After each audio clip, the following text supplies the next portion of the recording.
I started reading this a couple months ago and I haven't finished it. It's really interesting. Jim Quick's the guy. The reason I bring it up is one of the things that he talked about in the book, just a really quick side note, is he's talking about the book is learning how to learn, right? This concept of learning how to learn and how that's such an incredible thing to study and to focus on, because if you can speed up the rate at which you learn, you can speed up the rate at which you get results if you actually apply those things. So the reason I'm bringing this up, who the hell is actually calling me? Sorry, hold on. No, I'm not answering that. Yeah, great book. Andrew said it's a great book. But anyway, the reason I'm bringing this up is because he talks about in this book, he's like, part of the thing is like, we don't retain any of the information that we actually like, that we actually read. We don't retain anything compared to what we read. And so one of the tips that he gave in one of the strategies is you want to do things in short bursts, but also he had a tip and he said, whatever, like as you begin to read, let's say I'm picking up my book again. I got my Think and Grow Rich. Where's it at? Oh yeah. Whoa, it's on my desk. Go figure. Okay. I got my Think and Grow Rich and I'm sitting down to read. What he said is a good practice is to go and review really quickly the thing that you learned last time. Okay.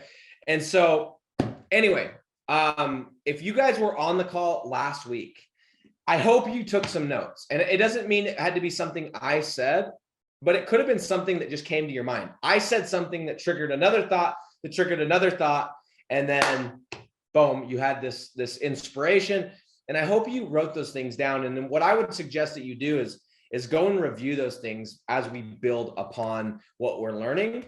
And so what I want to do really, really quickly is just a quick follow-up from what we talked about last week. And it's going to be really fun for me because we talked all about sales. We talked about sales is a superpower. Okay. So last week, just to recap for anyone that didn't catch that, it is in the group. The replay is in the group, so you can catch that. I can't remember what I was wearing. I can't even remember what it was called. But I remember I kept saying sales is a superpower. So I think that's probably somewhere in the title.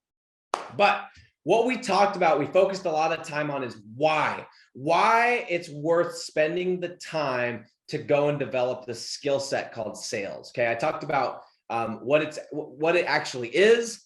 And then we talked about why you should develop it. And then we shared some strategies on how you should develop it. And so really, really quick, I want to recap on why you should make implementing this skill set your primary focus. Okay. So I'm just going to recap what we went over. Number one is by having, and this isn't what we're talking about. I just want to get it fresh in your mind because we're building on what we talked about last week. We're building on it today. So number one of the reasons why you should make it your primary focus. Number one is it's the ultimate safety net. Okay. College ain't. Okay. Everyone thinks getting your accounting degree or getting your this or your that. It ain't. Figure out how to sell and you will have the ultimate safety net and peace of mind. Okay. Number two, it can solve a lot. If not, it can solve almost all, at least temporarily, if not most problems in your business by having the ability to sell ahead of your problems. Number two. Number three is if you do not, this was a little bit different, if you do not, then, okay? If you do not focus on it, you will always be dependent on somebody else, okay? Your growth, your company's growth will always be dependent on somebody else if you do not develop it, okay? That was number three. Number four is if you decide entrepreneurship for whatever reason, you get bumped on the head or whatever, and you're like, you know what, entrepreneurship isn't for me, you are literally going to always have work. You will always be able to go get a job, as much as I hate them, and you will have a position secured. It will be like no questions asked, no problem, okay? Number five, having a skill set. Wow, I apparently had a little too much caffeine today. Having the skill set of sales, okay, it will give you wings. And not the way Red Bull does, but it literally will give you wings. It will and what that means, it will improve your confidence greatly. We're going to talk about that a little bit today.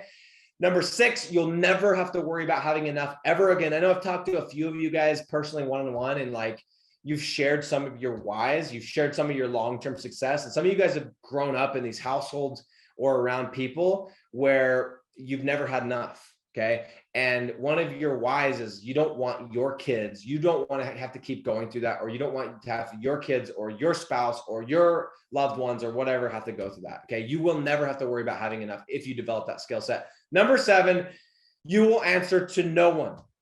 Okay. Because you are now the one that brings in the business, which means you have leverage, which means you do you. Okay. Number 8, this literally applies, having that skill set applies to every area of life, raising kids.